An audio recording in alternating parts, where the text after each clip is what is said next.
Okay, Flames of War. They're doing a live launch today. Battlefront are going to be running a live launch blog. You can find that over at launch.battlefront.co.nz. And they're going to have some how-to videos with modeling, painting, spotlights, army building articles. And it's all related to... The Germans. The Germans are coming to D-Day. So the D-Day German book is landed. If we can get a glimpse of the guys. We get the Jerry. Is the button working? There it is. There it is. Germans don't need to come to D-Day. D-Day comes to the Germans. That's how that one goes. So that's the D-Day German book itself. And then with that, there's also the unit cards, which are the same breakdown as the book. And then if you want to be frisky, there's the command cards. Now, how did the command cards work in Flames of War? Command cards, there's a couple of different things with the command cards. So, for example, you can have like an observation Panzer III to use for your artillery spotting. But then you can get things like the SDKFZ 250 OP. So that's a half-track observation post instead. So you replace things. So it allows you to tweak in other bits and pieces, but then you can also get things like lucky, which is 1 point. So 1 point of your 100-point list could be discard this card to reroll 1 dice. Oh, any dice at any time. So at what point do you draw these cards? Or you don't draw these. These are built in. So this is points. So when you build your list, you go, I'm going to have assault gun escorts. Which is infantry from Fallschirmjäger rifle platoon. So you within this can be mounted on your armored track, so you can spend points to tweak and upgrade and change your list. They're not needed. They're not part of the actual book, but they give you a different flavor and a different way to play. So it's a little bit of like a Star Wars Legion-y kind of thing. Yeah. So you can. So whenever I'm pointing up a list for Flames of War, I could allocate a certain amount of points to buying up some command points, or those few points that are always left at the end. When you've got points left over, you can go fill in the gaps. Yeah, you can go. Do I finish my 100-point list at 99 points, or do I go for 1 point of lucky? I'm going to have 1 point of lucky, please. 1 point of lucky, absolutely. Yeah, because you never know. That's a nice touch. So that's part of the actual the building of the So at the moment, D-Day, German and American forces have them. The others will have to wait. Unlucky people. Now we've had a chance to have a look through the D-Day German book. It's a gorgeous book. There's some great stuff in it. If you check back a couple of days ago, Wednesday, we posted a video where we're all kind of involved in the hobby league, the Flames of War hobby league at the moment. So we were taking my army as it currently stands. And working out what I was going to add to it to take it up to just over 100 something points. To give me a little bit to give me some options to swap some stuff in or out. So definitely go and check that video out. Also, the reason we're doing all of this is that we're going to be launching a massive global D-Day Flames of War campaign later in the year. Okay. I was in a meeting with the guys from Battlefront in New Zealand recently, where we were talking about the mechanics of the campaign and how the campaign's gonna work. Holy smokes! This campaign is going to be insanely great. Is it a piece of precision German engineering, much like the Tiger? Oh no! It just no, it doesn't break down. I am putting this out. I am putting the global Flames of War community on warning here. Right, the guys at Battlefront are pushing the boat out on this campaign, as are we. This could be the single coolest campaign that we have ever run. It's going to be big. It's going to be epic. It'll tie in with the campaign that you can run at your local stores and your local clubs. And I just, I was getting more and more excited. It's been a while since you've done the little hand shimmy. The little hand shimmy was going, and I was like, oh my God, this is going to be great. So there's so much stuff I want to tell you. There's so much cool things I want to show you. Are you NDA'd? It's not that I'm NDA'd, right? Okay. Spoilers? I'm waiting. Spoilers, it's based around D-Day. Careful now. I don't want you to know what happened. But what it's based around, there's a couple of really, really cool things happening, okay? But I'm just waiting to hear back from the guys at Battlefront if the big boss okays it, right?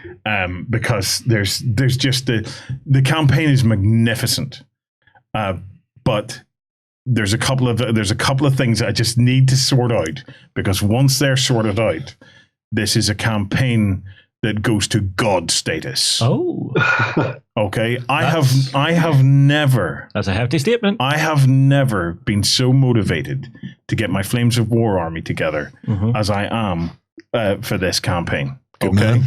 Whenever we had finished talking about the ins and outs of this campaign, online campaigns are tricky things to run. Okay, but the guys, this will be the third campaign we'll have run with the guys at Battlefront. We've run 2 World War III campaigns.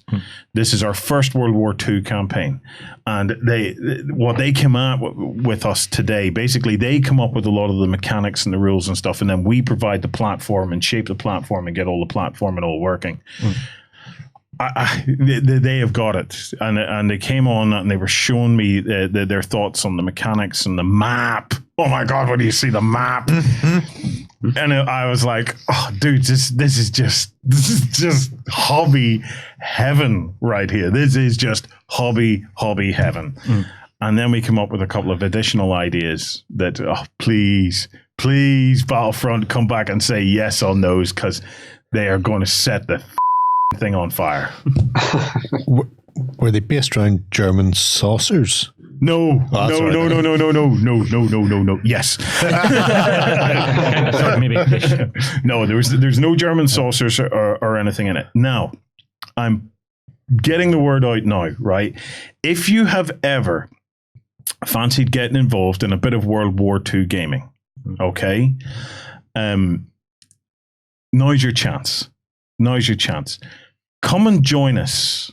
Join myself, Justin, Jerry, Dr. Dave. I'm putting you on notice, man. I'm reaching out to you, Dr. Dave, as well. We're going to get you over here for something soon. But if you've never done it, right, you and a mate get together, right? Come over to store.ontabletop.com.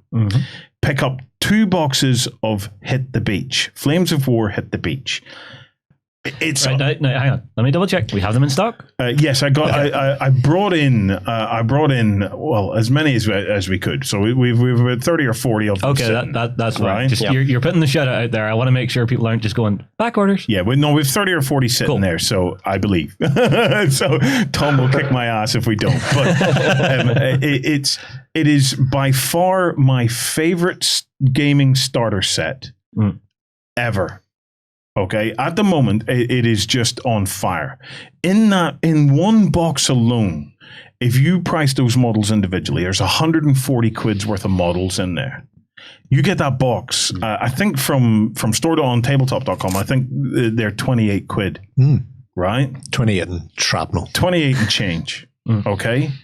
If you and a mate get that box, one of those boxes each, and then you take all the German stuff and give your mate all the American stuff, you've pretty much got what you need for a good size, 2 good sized armies, and you can participate in the Hobby League, which we're running with Battlefront and over on OnTabletop.com. If you put in, you do a project, we have this great little project system where you can kind of record and post photographs and things like that as your project progresses, and you can go in and see other people's projects. You can see how they're doing. Amazing. So you can go in and look at the project, create a project. There'll be some prizes and things like that for the Hobby League. So you get to do some hobby time, and then at the end of it, you get to compete. Well, I say compete. I would rather say participate. Yeah. In this narrative D-Day campaign that is going to be running in the winter. And so if it's ever appealed to you, if you've ever fancied getting into some World War II gaming, now is the time to do it. Just go grab it, grab a friend, build the stuff. Believe me, you're unlikely to regret it. It is a lot of fun. The game is great, and with everything that is being organized, now is a good time to jump in because you've got loads of support. You'll have loads of people all around you. The Hobby League is blowing up all over the world. The Hobby League is blowing up.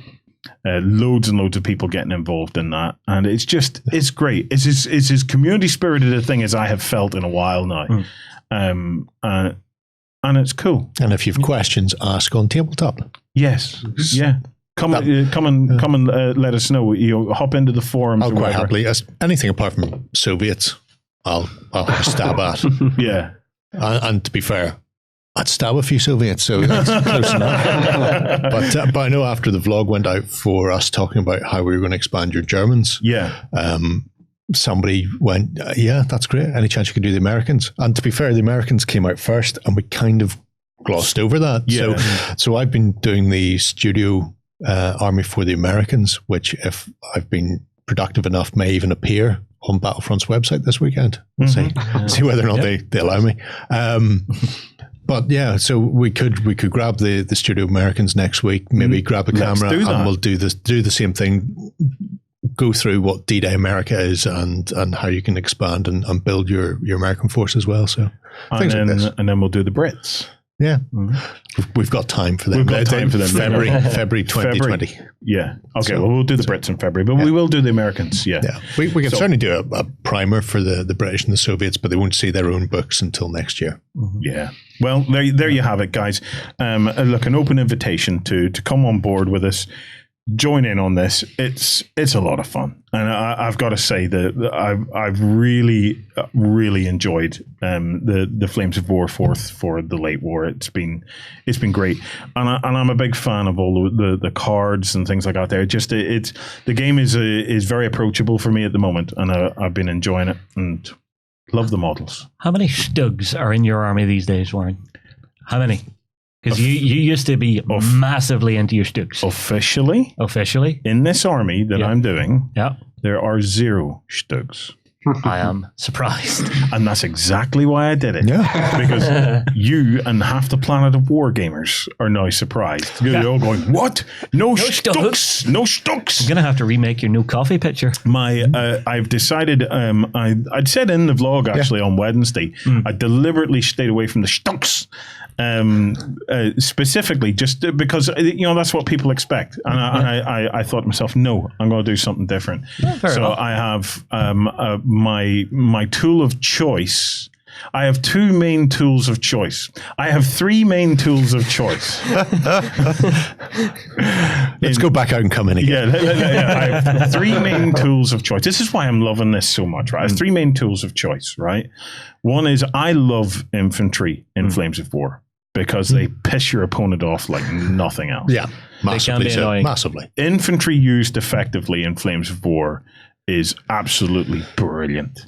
A, you can frustrate your opponent, or B, as happened to me during a game during the Flames of War weekend, where Laughing Boy, where Martin used his infantry to great effect to hop between buildings, a tactic that I hadn't quite anticipated. But he had them like orangutans jumping from building to building, and before I knew it, he had me completely overrun. Bludgeoned me completely, Justin. Right. Okay?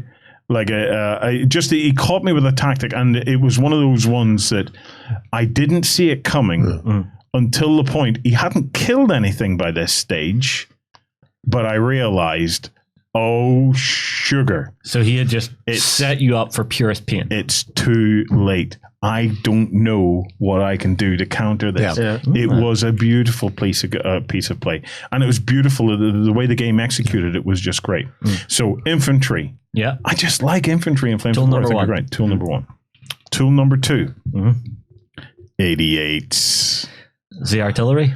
88s. Yeah. Static 88s. I like static 88s because basically I have 4 of them, and it's basically like putting 4 tigers on the table, and you just know that regardless of what they do, your opponent will never ever be able to take their eye off those 88s. No. Yep, area denial as well. Well, it's the shiny thing. Any opponent you play is going to look at the 88s and think I know what I'm doing with them.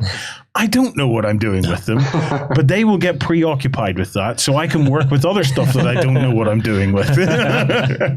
So, yeah, it's getting rid of ants using a sledgehammer. I love the 88s. You know, removing them.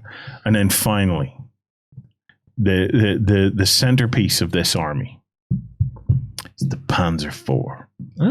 So it's not the big cats. No panthers, no tigers. No panthers, no tigers. I have a king tiger somewhere, but Jerry tells me I'm not allowed to use it yet. Allowed. I can't use to be it. fair, actually, I don't know if it's in. No, it's not in there.